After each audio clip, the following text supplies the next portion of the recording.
बिस्मिल्लाहिर्रहमानिर्रहीम। मैं हूं Mohammad Islam. The longest journey starts from step one. Viewers अस्सलाम वालेकुम। आई होप कि आप सब खैरियत से होंगे। आज का हमारा टॉपिक सिविल लॉ सीपीसी से रिलेटेड है और आज हम सीपीसी का ऑर्डर 6 डिस्कस करेंगे। ऑर्डर 6 से रिलेट करता है प्लीडिंग से। आज हम मेनली प्लीडिंग और अमेंडमेंट इन प्लेंट, यानी प्लीडिंग में क्या है, प्लीडिंग किस तरह की होनी चाहिए और अमेंडमेंट इन प्लेंट क्या है, या प्लेंट में स्ट्राइकिंग आउट ऑफ प्लीडिंग क्या है। हम मेनली ये चीज़ें जो हैं आज डिस्कस करेंगे। अच्छा, it is very very important topic because कि कोई भी शख्स जो है वो जब भी सिविल कोर्ट में अपने राइट के लिए आता है या डिफेंडेंट जो है अपना डिफेंस करता है, तो उसके पास जो उसने कोर्ट में टेंडर करना होता है वो प्लीडिंग होती है। अच्छा, इससे पहले ये समझ लें कि क्योंकि बजाय इसके कि बार बार हम वर्ड प्लीडिंग का यूज़ करते हैं, आपको आपके माइंड में होना चाहिए कि प्लीडिंग है क्या। देखिए जी, प्लीडिंग इज़ एक वाइडर टर्म है। बेसिकली इसमें शामिल है प्लेंट, रिटन स्टेटमेंट, रेप्लिकेशन। यानी प्लेंट जो भी, जब प्लेंटिफ ने आके अदालत में अर्जी दावा प्लेंट टेंडर की, दैट इज़ प्लीडिंग। उसके जवाब में, उसके डिफेंस में डिफेंडेंट ने जो रिटन स्टेटमेंट टेंडर की, जो जवाब दावा दाखिल किया, दैट इज़ कॉल्ड प्लीडिंग। फिर उसके जवाब है, यानी कोई रेप्लिकेशन, कोई बेटर स्टेटमेंट, कोई further statement, all these are pleadings. एक तो आपके माइंड में ये होना चाहिए कि अर्जी दावा, जवाब दावा, उसकी क्लैरिफिकेशन में कोई चीज़, इवन आप रेप्लिकेशन में जो बयान अपना टेंडर करके, अगर आप जो बयान जो रिकॉर्ड करवाएंगे, यानी अगर मिसाल के तौर पे किसी चीज़ की क्लैरिफिकेशन होनी है, अगर वो अदालत में आप स्ट्रेट अवे उस प्लीडिंग से रिलेटेड अगर कोई स्टेटमेंट देंगे तो that is also pleading. I hope कि प्लीडिंग से तो आपको पता चल गया कि प्लीडिंग में शामिल क्या क्या है, मतलब plaint, written statement, replication, further statement, better statement. अच्छा, pleading is a very very important, क्योंकि देखिए प्लीडिंग एक ऐसा होता है कि जिससे civil law set into motion आता है। अब क्योंकि किसी भी शख्स ने सिविल लॉ अपने सिविल राइट के लिए जो रेमेडी अवेल करना होती है वो थ्रू सिविल सूट होती है, और जो उसका केस होता है वो उसने अपना थ्रू प्लेंट जो है अदालत को प्रेजेंट करना होता है। अच्छा, इसकी रीज़न क्या है कि प्लीडिंग एक पाइवट रोल है, क्योंकि प्लीडिंग से ही आप दोनों जो पार्टीज़ हैं, बेसिकली दोनों पार्टीज़ को ही पता चलता है कि एक दूसरे का केस क्या है। अच्छा, प्लीडिंग इतनी ज़्यादा इंपॉर्टेंट क्यों है? इसकी बेसिक रीज़न ये है कि देखिए अब लॉ जो है वो सेटल हो चुका है। लॉ जो है वो सेटल हो चुका है कि जो भी शख्स जो है, अब एक प्लीडिंग से बियॉन्ड जो एविडेंस है दैट स्टैंड्स नोवेयर। प्लीडिंग से बियॉन्ड एविडेंस पेश ही नहीं की जा सकती। अगर बियॉन्ड प्लीडिंग आप एविडेंस में अपना केस प्लीड करें, यानी ऐसे फैक्ट्स जो आपने प्लेंट या रिटन स्टेटमेंट में मेंशन नहीं किए, उनसे बियॉन्ड जाके अपना केस प्लीड करेंगे, अपनी एविडेंस पेश करेंगे, तो that has no value at all. यानी उस एविडेंस की बेस पे, यानी उन ऐसे फैक्ट्स जो आपने प्लेंट में या रिटन स्टेटमेंट में, यानी डिफेंडेंट होगा तो प्लेंट में अपने केस में पुट नहीं किए, अगर डिफेंडेंट है तो रिटन स्टेटमेंट में अपना डिफेंस नहीं लिया, तो देयर आफ्टर वो ड्यूरिंग एविडेंस जो है उस बाबत एविडेंस अपनी लीड नहीं कर सकता। अगर एविडेंस लीड होगी, कोई डॉक्यूमेंट सबूत में टेंडर होगा, तो दैट स्टैंड्स नोवेयर। उसको आपके फेवर में किसी किस्म का कोई वेटेज नहीं दिया जाएगा। अब आगे चलने से पहले कि प्लीडिंग में शामिल क्या क्या है, आपने प्लीडिंग तैयार कैसे करनी है, प्लीडिंग में क्या चीज़ें, कौन कौन सी चीज़ें आपने मेंशन करनी है, कि ऑब्जेक्ट क्या है प्लीडिंग का। It is very simple. Basically देखिए जी, प्लीडिंग का जो ऑब्जेक्ट है वो ये होता है कि is to make party aware of each other's stance, यानी and to narrow down the area of controversy. देखिए, एक लंबी सी कहानी होती है प्लेंटिफ के पास, एक लंबा सा जवाब होता है डिफेंडेंट के पास। आपने कंसाइसली और कंसाइसली आपने बेसिकली एक दूसरे को अपना केस बताना होता है, और जो कंट्रोवर्सी होती है उसको नैरो डाउन करना होता है, ताकि दोनों एक दूसरे के केस को अंडरस्टैंड कर सकें। देखिए, लॉ बड़ा क्लियर है कि लॉ में किसी भी को भी जो होता है ना, सरप्राइज़ नहीं दिया जा सकता, बल्कि होता यह है कि एक शख्स जब प्लेंटिफ आया है वो प्लेंट में अपना तमाम फैक्ट्स कंसाइज फॉर्म में टेंडर करेगा, वेयर एज जो डिफेंडेंट है वो रिटन स्टेटमेंट में टेंडर करेगा। अब जो उन्होंने टेंडर कर दिया, अब एक पार्टी को दूसरी पार्टी का वर्जन पता चल जाएगा, और यही उनकी एरिया ऑफ कंट्रोवर्सी पता चल जाएगा। ये तो हुआ कि इसको ऑब्जेक्ट। अब हम जब आते हैं कि प्लीडिंग में होना क्या क्या चाहिए, यानी प्लीडिंग आपने कैसे प्रिपेयर करनी है। इसके लिए जो ऑर्डर 6 है वो हमें चंद एक बेसिक प्रिंसिपल्स बताता है। सबसे जो पहला मोस्ट इम्पॉर्टेंट बेसिक प्रिंसिपल है वो ये है कि तमाम जो मटेरियल फैक्ट्स हैं, यानी प्लीडिंग में जो मटेरियल फैक्ट्स हैं जिसके ऊपर पार्टी जो है अपना केस रिलाई कर रही है, जिसके ऊपर पार्टी अपना केस क्लेम कर रही है, या डिफेंडेंट है तो जो डिफेंस है डिफेंडेंट का, should be set fourth in the pleading in a concise manner.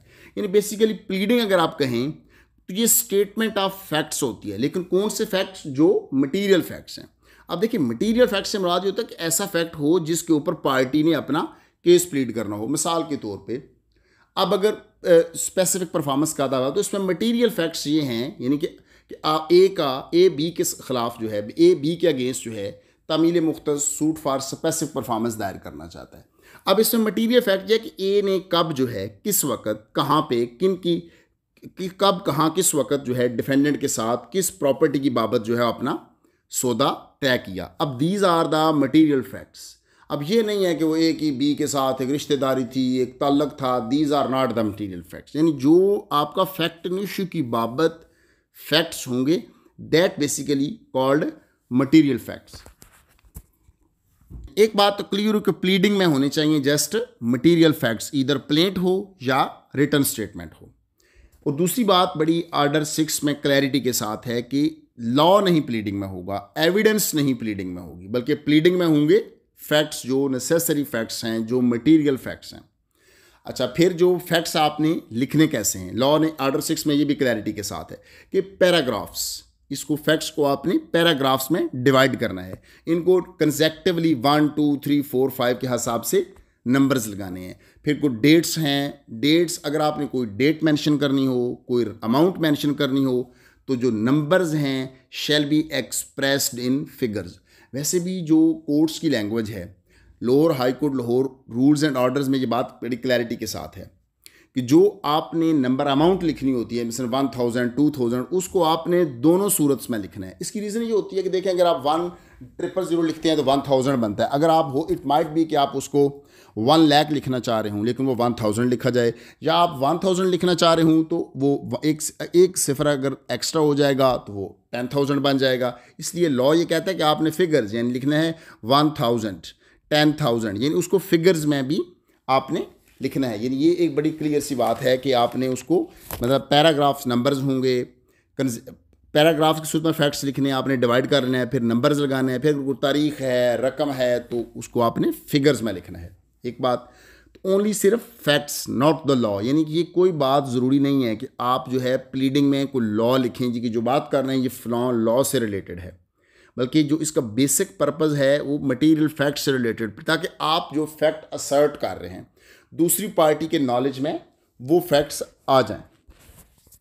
अच्छा, ये तो एक बात हुई कि फैक्ट्स आपने लिखनी है। फिर दूसरी बात ये आती है कि मिसाल के तौर पे अगर कोई misrepresentation, fraud, breach of trust, wilful default या अनड्यू इन्फ्लुएंस की बाबत अगर कोई पार्टी अपना केस प्लीड करना चाहती है तो उसके लिए ज़रूरी है कि वो एलेबोरेट करेगी, shall state the manner of fraud with dates and any other detail in pleadings. यानी देखिए, अगर कोई शख्स जो है ये कहता है कि फ़लाँ म्यूटेशन जो है वो फ्रॉड के ज़रिए हुआ है, तो लॉ ये कहता है जी फ़लाँ जो फ़लाँ स्टैम्प पेपर जारी हुआ जिसको एक पार्टी ने ये कहा कि ये for the purpose of agreement to sale है।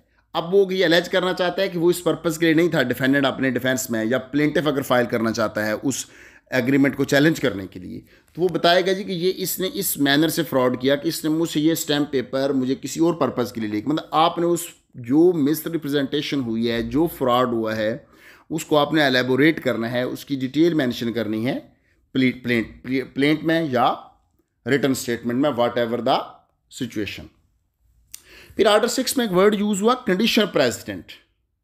अब कंडीशनल प्रेसिडेंट ये होता है कि conditional president does not strictly speak form of cause of action, it is for every party.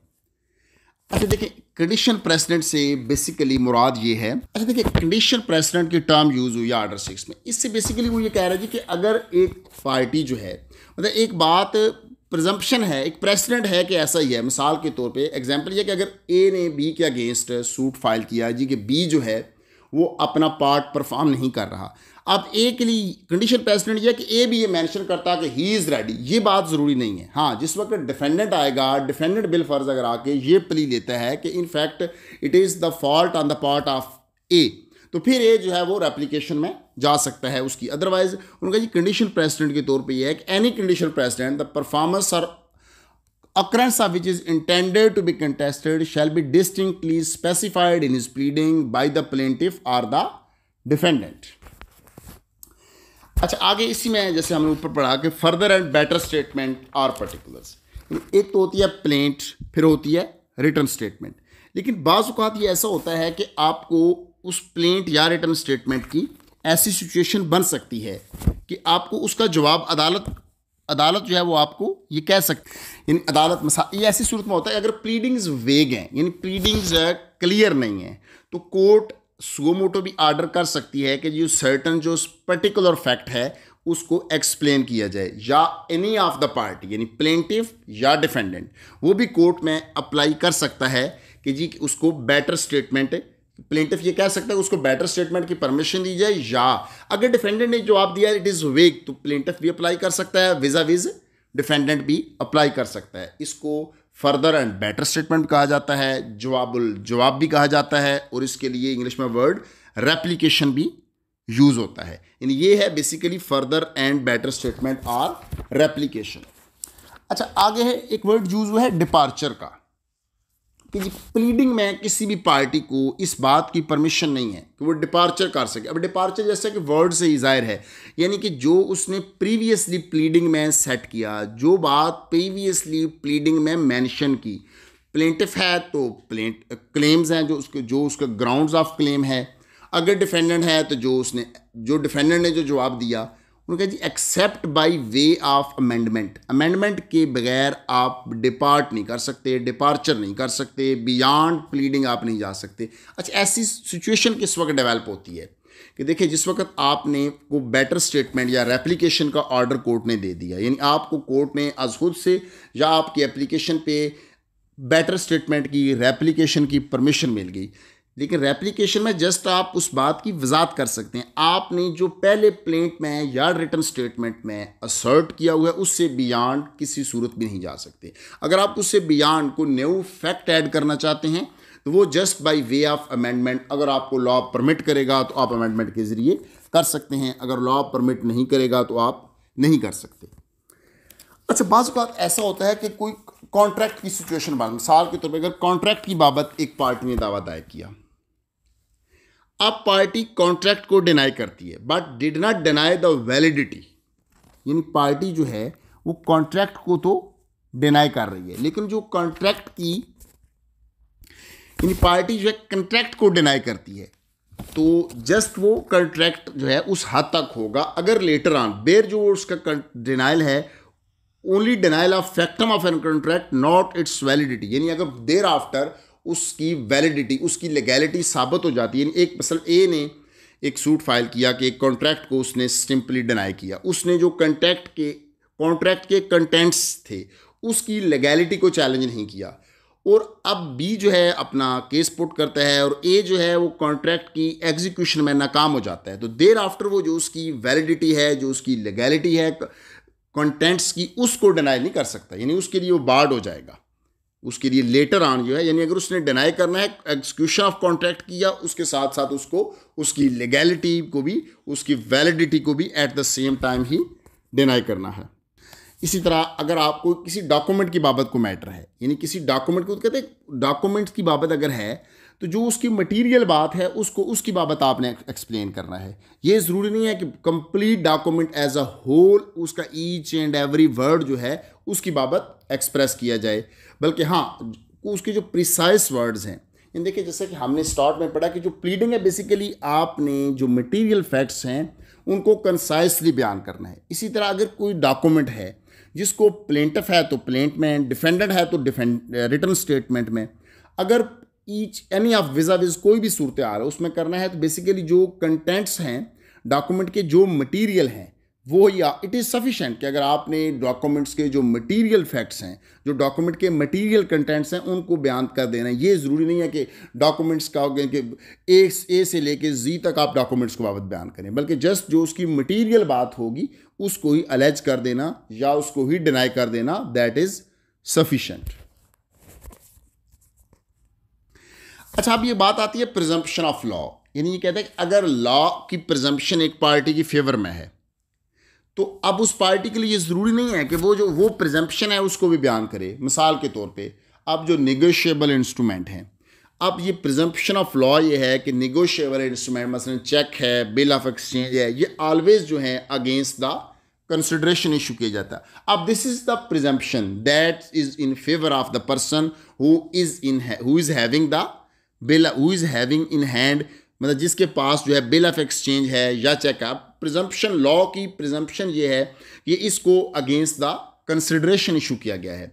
अब आर्टिकल 6 में ये बात पे क्लैरिटी के साथ कि ये ज़रूरी नहीं है कि जो उसकी प्रिजम्पशन है आप उसको भी, अगर किसी ने मिसाल के तौर पे ए जो है चेक की बेस पे आर्डर 37 का सूट फाइल करता है, अब लेटर ऑन उसको इस बात से रोका नहीं जा सकता कि जी ए ने अपने सूट में इस बात की प्रिजम्पशन, ये बात लिखी नहीं है जी कि ये प्रिजम्पशन है कि ऑलवेज जो चेक है अगेंस्ट द कंसिडरेशन इशू किया जाता है, क्योंकि ये जो चीज़ लॉ में अवेलेबल है दैट उस पार्टी की फेवर में, मतलब वो प्रिजम्पशन, क्योंकि लॉ ने प्रिजम्पशन प्रोवाइड कर दिया, अब वो उसी की फेवर में जाएगी।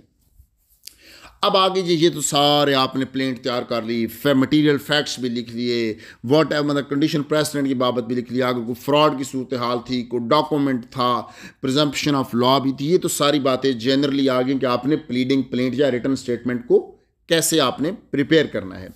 अब बात आ गई एंड पे कि इसको साइन किसने करना है। लेकिन law is very much clear कि जो प्लीडिंग है, जो pleading shall be signed by the party and his pleader if any. Word use हुआ एंड, यानी एक तो प्लीडिंग को प्लेंट की सूरत में प्लेंटिफ, डिफेंडेंट रिटर्न स्टेटमेंट की सूरत में डिफेंडेंट, यानी पार्टी ने एट हर सूरत में उसको साइन करना है। और अगर प्लीडर है एंड हिज प्लीडर, अगर वो उसने कौंसल के जरिए अपना केस को प्लीड कर रहा है, यानी party and counsel pleader both जो है इट इज़ मैंडेटरी कि बोथ ने इसको साइन करना है। अच्छा, अब यह आ जाता है कि मिसाल के तौर पे अगर एक से ज़्यादा पार्टीज़ हैं या पार्टी एक है वो अवेलेबल नहीं है, या एक से मतलब प्लेंटिफ है या डिफेंडेंट है, तो देखिए जो शख्स खुद मौजूद नहीं है लॉ उसको ये कहता है, लॉ उसको ये फेवर देता है को अपनी तरफ से किसी को भी अथराइज कर सकता है, यानी अपनी तरफ से भी, यानी किसी को भी अपना मुख्तार ख़ास, मतलब अपना अथराइज्ड पर्सन जो है, अथराइज्ड एजेंट जो है थ्रू रिटन अथॉरिटी, वो तो हम पहले भी डिस्कस कर चुके हैं आर्डर 3 में कि जो भी आपने अथॉरिटी देनी है that will be in writing, यानी या तो पार्टी की साइन मस्ट है, पार्टी या उसके बिहाफ पे जो उसका अथराइज पर्सन है वो साइन कर सकता है। अच्छा, अब एक बात आती है कि मिसाल के तौर पे प्लेंट सबमिट हो गई या रिटर्न स्टेटमेंट हो गई, सूट जो है फाइनल स्टेज पे आ गया। ऐसा कई दफ़ा कोर्ट्स में होता है कि या तो प्लेंट साइन नहीं है प्लेंटिफ की, या रिटन स्टेटमेंट डिफेंडेंट की साइन नहीं है, तो अपोजिट पार्टी ऑब्जेक्शन ले लेती है। Question is this whether it is illegality और इट इज़ अ इरेगुलरिटी। पहले तो आपके माइंड में ये बात बिल्कुल क्लियर होनी चाहिए, it is just an irregularity, it is not an illegality. One thing is clear. अब सेकंड ये क्या ये इरेगुलरिटी है तो क्या ये क्योर की जा सकती है? Yes, answer is yes, irregularity है ये क्योर की। अब क्वेश्चन ये है at which stage? At any stage, even in appellate stage up till the Honorable August Supreme Court। यानी ये जो irregularity है, अगर प्लेंट या डिफेंड रिटर्न स्टेटमेंट जो है वो पार्टी के साइन नहीं हो सके, it is just an irregularity that could be cured at any stage।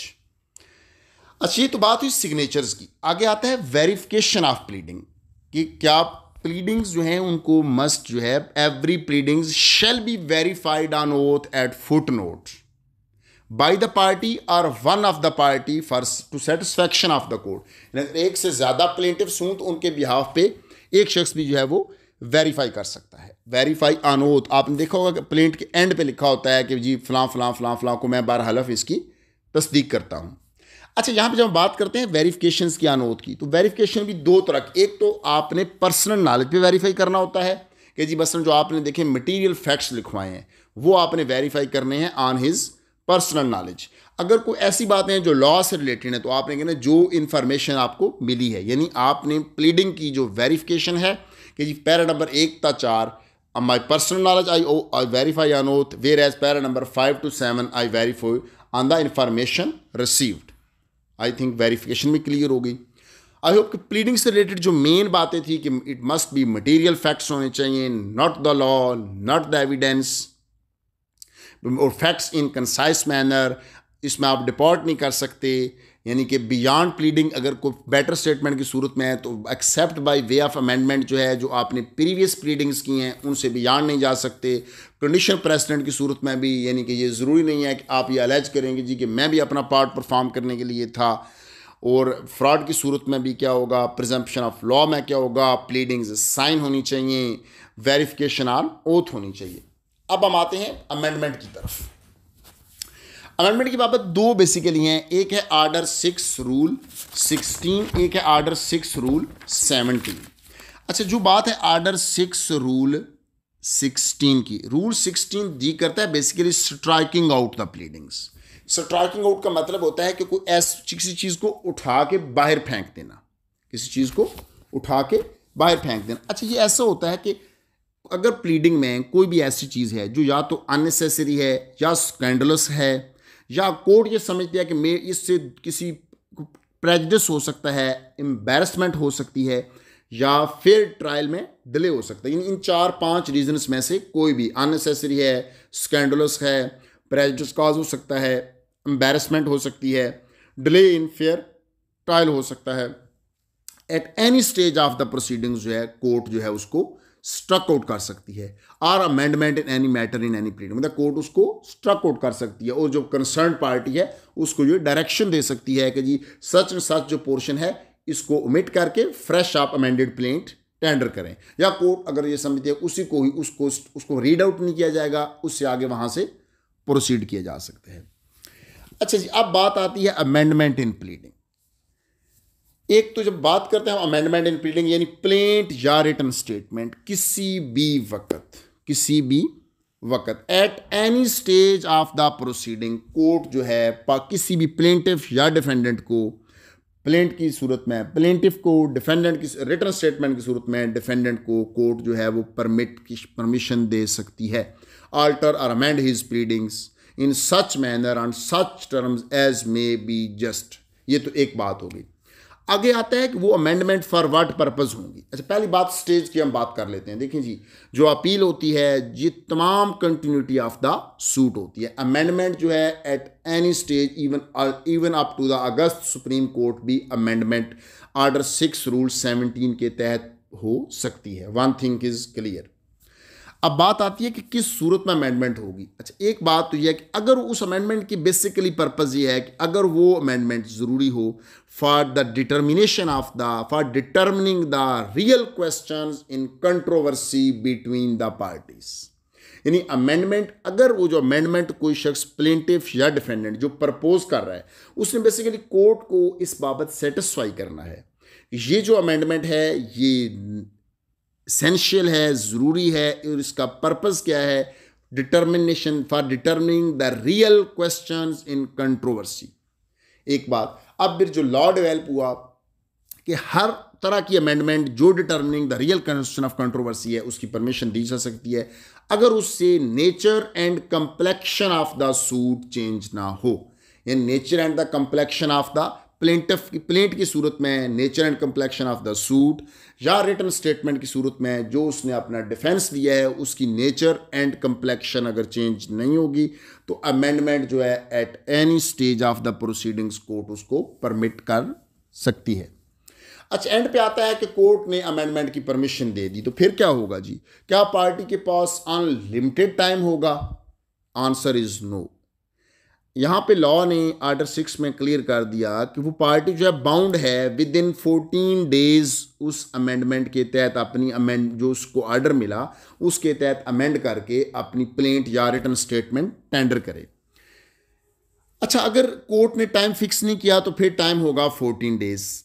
अब दो ऑप्शन है, एक तो कोर्ट टाइम फिक्स भी कर सकती है, अगर कोर्ट ने कोई टाइम नहीं दिया तो 14 डेज होगा, अब लेकिन फिर डिस्क्रिशन कोर्ट किया कि कोर्ट जो है वो टाइम जो 14 डेज है या देर आफ्टर कोर्ट जो है उस टाइम को एक्सटेंड कर सकती है। लेकिन अगर कोर्ट टाइम एक्सटेंड ना करे तो फिर जो amendment in spite of the fact कि कोर्ट ने अमेंडमेंट आर्डर 6 रूल 17 के तहत परमिट भी की, लेकिन इसके बावजूद वो जो पार्टी होगी वो अपना राइट वेव कर देगी। मतलब अगर कोर्ट उस टाइम को एक्सटेंड नहीं करेगी तो पार्टी का राइट वेव हो जाएगा। आई होप कि आज हमने आर्डर 6 को प्लेंट को इन डिटेल डिस्कस किया। आपके तमाम क्वेश्चंस, तमाम क्वेरीज का आंसर आ चुका होगा।